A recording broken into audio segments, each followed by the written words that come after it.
Tonight we want to finish up chapter 6. Is that right? Verses 11 through 14. We shared last week how God had changed things for Haman, hadn't he? Haman become humbled. Is that right? Didn't we share that? And tonight we want to move forward chapter 6, verses 11 through 14. The Bible says, well, we'll start with 10 through 14. Then the king said to Haman, hurry, take the robe and the horse as you have suggested, and do so for Mordecai, the Jew who sits within the king's gate. Leave nothing undone of all that you have spoken. So Haman took the robe and the horse, arrayed Mordecai, and led him on horseback through the city square, and proclaimed before him, thus shall it be done to the man whom the king delights to honor. Afterwards, Mordecai went back to the king's gate, but Haman hurried to his house, mourning with his head covered. And when Haman told his wife, Zeresh, and all the friends everything that had happened to him, his wise men and his wife Zeresh said to him, if Mordecai, before whom you have begun to fall, is of Jewish descent, you will not prevail against him, but will surely fail before him, or fall before him. While they were still talking with him, the king's eunuchs came and hastened to bring Haman to the banquet which Esther had prepared. Have you ever went somewhere and really didn't want to be there? Have you had to go somewhere and you just dreaded going? It sounds like this is about to happen to Haman, doesn't it? He's hurt, he's humiliated, but he's got a banquet he's got to go to. It's a difficult time for him. The one thing that Haman did not expect to take place was him becoming humiliated, utterly and publicly. He had to honor and show honor to Mordecai. The very thing that he wanted done, he suggested done, thinking it would be done for him, is being done to a man that he despised, a man he desires to have killed. As a matter of fact, we know from last week's lesson, he came to the palace early to meet with the king, to tell the king that Haman was a Jew. The Jews that plotted against him, Mordecai had refused to bow down before Haman, and Haman wanted to hang him on some gallows he had built. And when he gets there, in his conversation with the king, before it ends, the king is instructing him to honor Mordecai.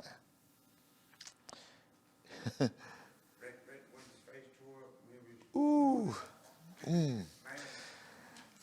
You know, there are times when people can read everything that's going on in your mind because of your facial expressions. I imagine the king is wondering, what's wrong with you? But he's probably doing everything in his power to keep a straight face because he's talking to the king. Here for Haman, this had to be embarrassing. This had to be disgraceful.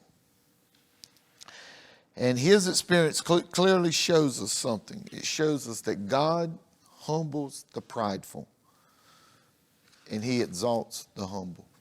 And we have to remember that. God will humble the prideful, and he will exalt the humble. If we receive anything, we receive it humbly because it's of the grace of God. We don't step on people to get anywhere because that fall is a lot easier than that climb up. So whenever we're being exalted, we receive it humbly. If we do, God won't have to humble us. If we fail to, he will humble us. So when we get here in this passage, we find out Haman's pride is crushed. His pride is crushed. In the state of shock and shameful humiliation, Haman went to the city gate to get Mordecai to bring him into the palace. Why? At the king's command. The king had said for him, because it was a command of the king, he was forced to exalt this man that he personally despised, and one that he plotted to execute. So we have to imagine how cringing the very thought of what he was being forced to do was to him. You know, you ever had to do something and it almost brought cold chills upon you because you had to do it? Here it is with Haman. What he's having to do for Mordecai, it's almost scary. It would have to be almost scary for him. Haman had to place this king's royal robe upon Mordecai. Then he had to help Mordecai up on this royal horse. And then he had to go through the streets shouting to the people to honor this man because the king is honoring him. You have to be careful what comes out of your mouth and why. As I was sitting here thinking, if I'm not mistaken, didn't the last plague in Egypt come out of the Pharaoh's own mouth? Yes. Yes. So he didn't realize when he found out what he was doing, it was too late. It was. It come out of his own mouth. Oh, the blessings and cursings that come out of our mouths. You know, oh, yeah, he's not going to sleep much at all again. His life is completely turned upside down. And this is just the beginning. This is just the beginning. His life is never going to be the same.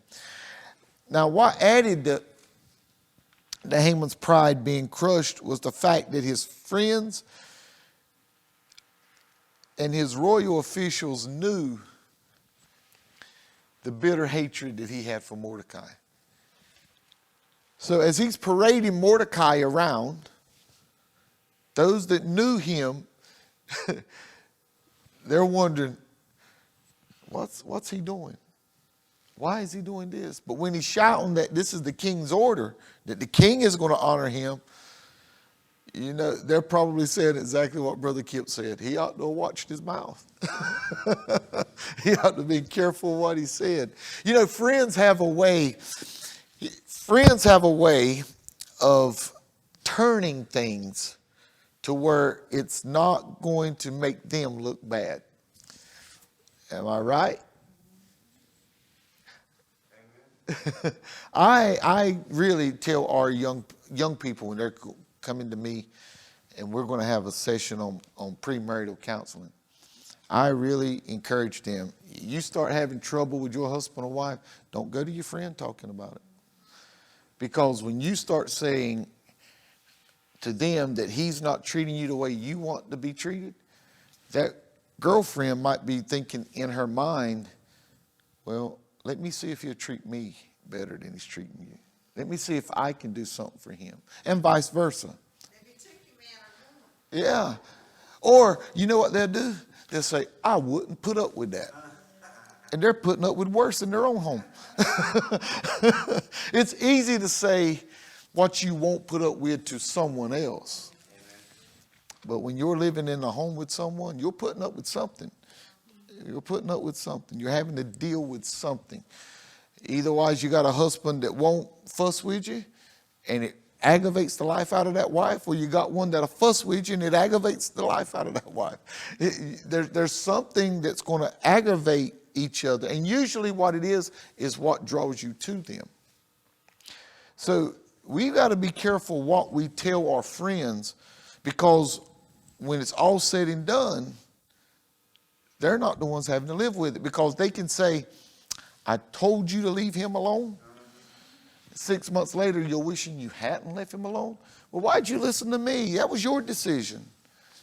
I just told you what I would do. They're going to turn it to fit them. And I imagine Haman's friends were doing the same thing. They were turning this thing. Well, Haman shouldn't have said nothing.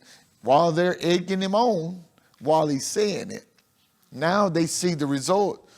Well, he should have kept his mouth shut. He shouldn't have said. He should have been more careful. They also knew his extreme prejudice, not only his bitter hatred to Mordecai, but his extreme prejudice toward the Jewish people. Do we remember? We remember why Haman disliked Mordecai?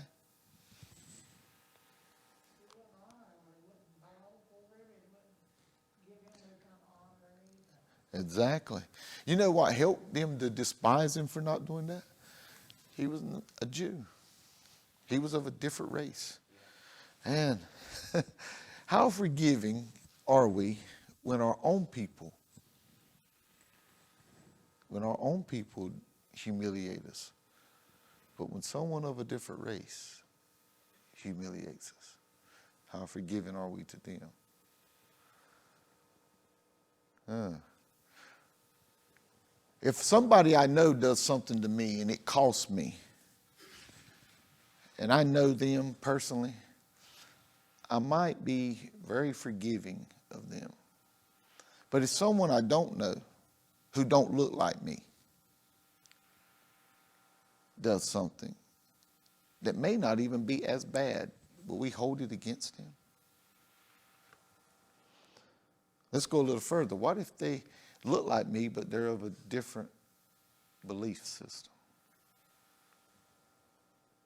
What if they're of a religion, but we have a faith? Maybe they're part of the Jehovah's Witness church, or they're part of the Mormon church, or they decided they're going to be Islamic. We are killing each other daily. And we still hold what happened on 9/11 against the Islams. Right? But we're killing babies ourselves. Up in Chicago, one race of people is killing one another, but that don't matter. That don't matter until someone of a different race kills one. Then it becomes national news. But that goes back to Mordecai. It goes right back. He saved the king's life. The king's not a Jew. You know, and I think what God expects us to do is do what's right and do it all the time. Yeah. To anybody and everybody. Yeah, I was disrespected, and it was hard to take today by first a black woman and then a white woman, back to back. I mean, it was close. Yeah. Now, I felt like going back in that room there and turning OTPs. But by the time I picked up something and threw it, I went out my back and went out in my way. It was a lot to take now. It was a lot to take. It was so good on the way home, man.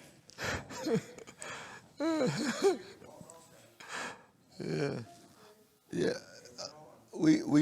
We have to be very mindful of how we're looking at people, because it's easy, and I'm not talking about just us native folks. It's easy for the same thing to take place in any race of people, in any religion of people, in any nationality, especially in a country where we're divided by race.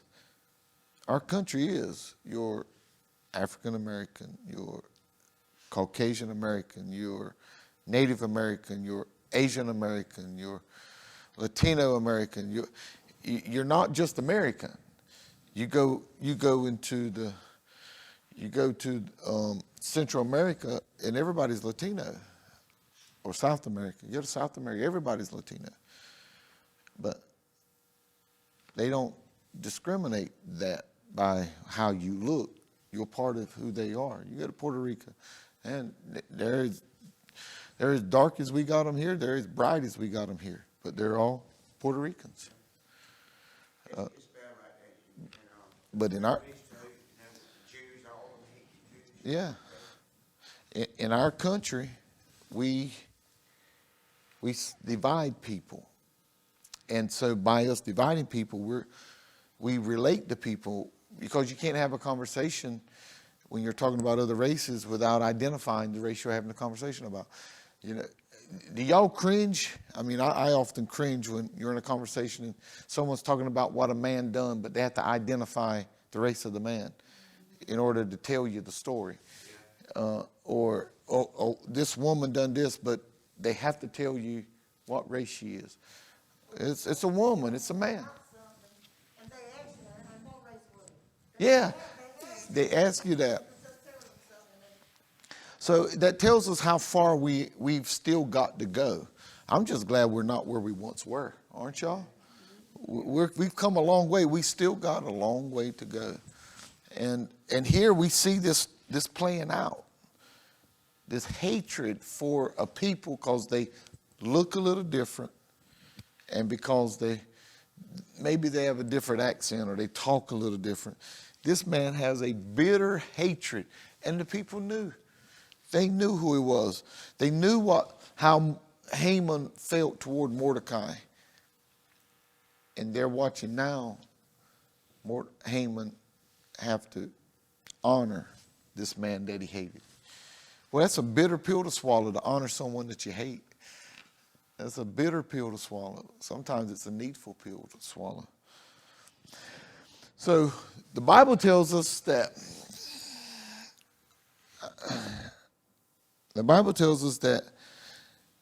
Mordecai went back to the palace. What did Haman do?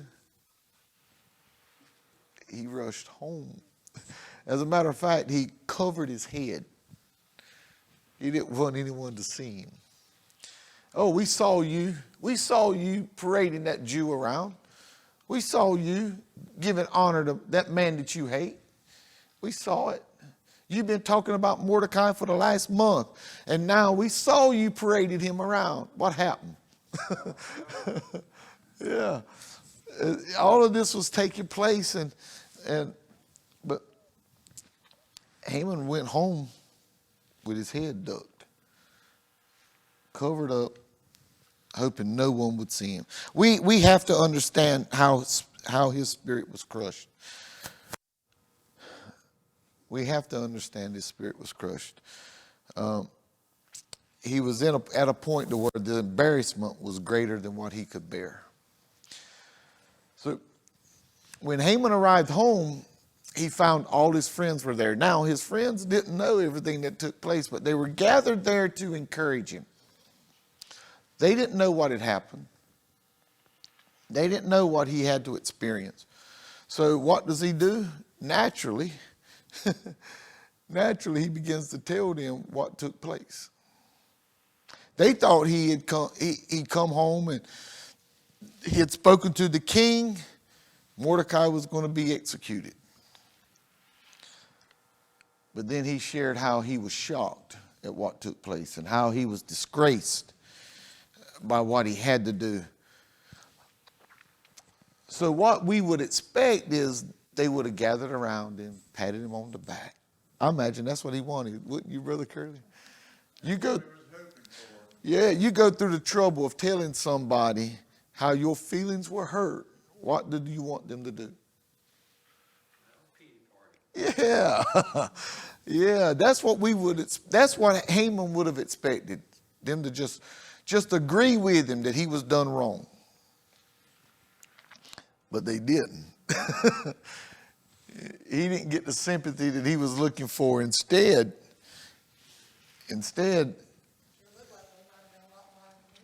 it seemed that way. It seemed that his wife especially knew some things that he didn't know. Rather than comfort him, they predicted his downfall.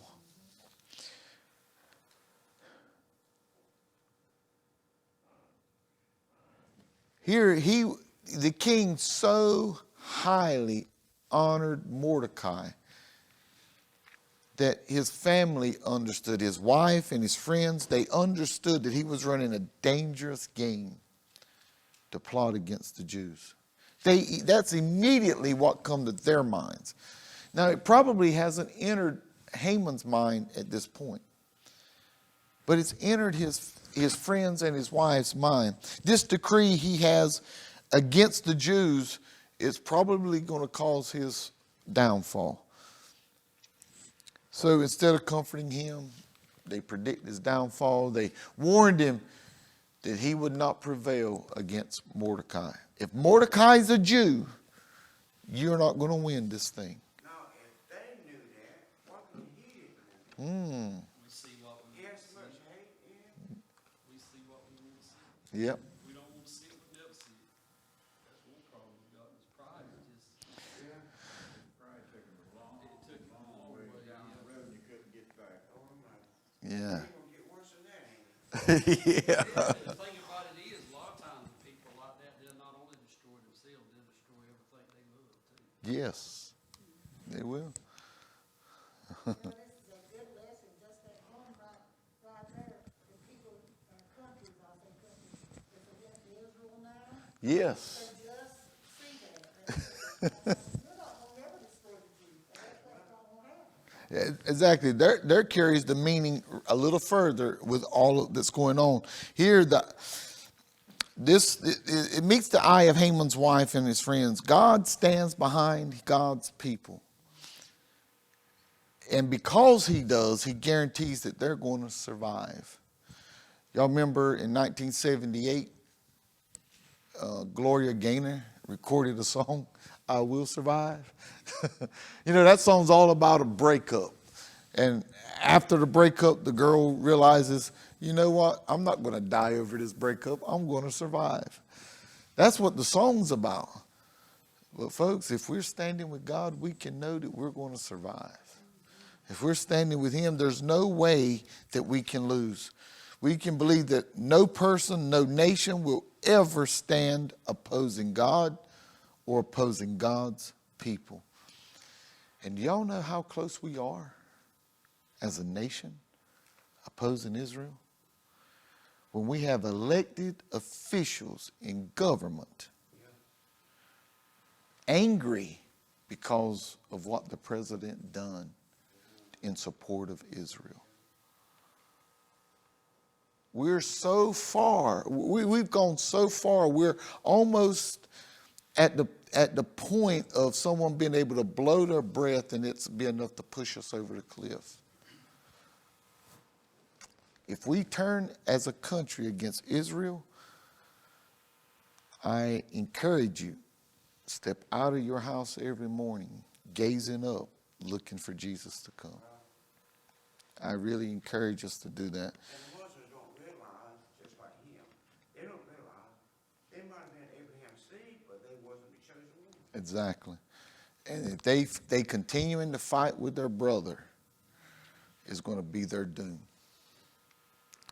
That's going to be their doom. The Lord's going to protect all of those who put their trust in him.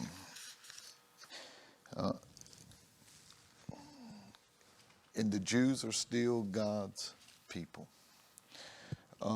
Now, while Haman's wife and his friends were still talking with him, several of the king's attendants came to pick up Haman.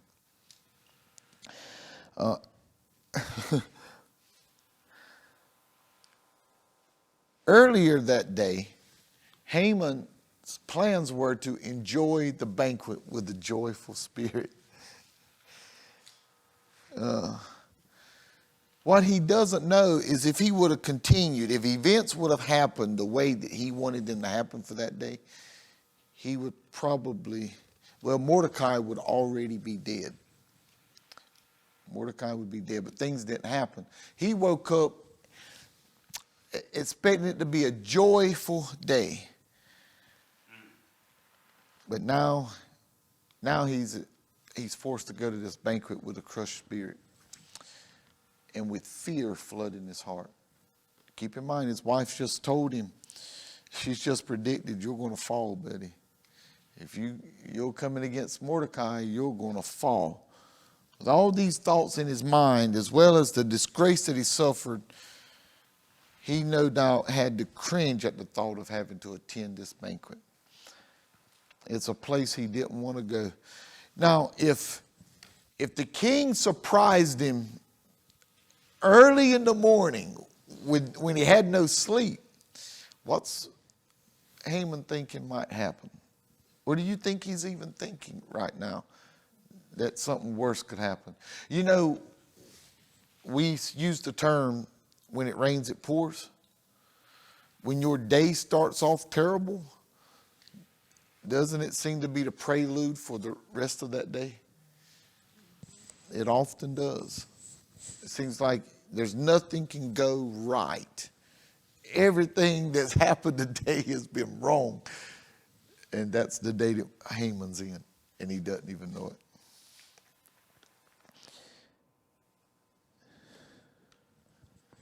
But you know, Haman, if he could have, he'd have probably tried to get out of that banquet, but he couldn't. He couldn't. It was prepared, and he was requested specifically by the queen. And in that day, you could not deny the queen. This is a different day, isn't it? A different day. We saw it play out on the news over the last year. And the queen's son, the queen's grandsons, is that what it is? Yeah. One defied the queen, gave up his position and moved to California. So if he was going to move somewhere, that was the worst place in the world to move to. But he moved to California. Here, God humbles the pride. Those who are prideful in this world, God will humble them. Those who exalt themselves above others, they just may find themselves looking up to those they felt they were above. Matthew 19:30 says, but many who are first will be last, and last first. Mark says the same thing in 10:31. But many who are first will be last, and the last first. And Luke says the same thing in 13:30. And indeed, there are last who will be first, and there are first who will be last. If 3 of the gospel writers declared this same truth, we should definitely take heed to it, hadn't we? 3 of them.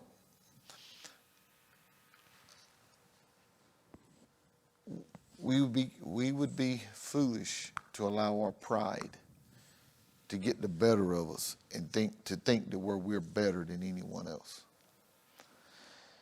A prideful person feels more important than others. He lifts himself up above others. He loves himself, and he regards himself, and he respects himself more than he does others. A prideful person esteems himself more highly than others and is often smug, cocky, big-headed, conceited, condescending. His self-centered pride is a terrible evil upon the earth. It puts other people down and often degrading, belittling, shaming, humiliating, and weakening others. Folks, we're all created in the image of God. And if we're all created in the image of God, then there's none that we're better than, but there's none we're less than. God created us equal. Now, let me ask you this. Is there ever a time in your life where you really felt that I'm swinging above my weight class? Really felt that you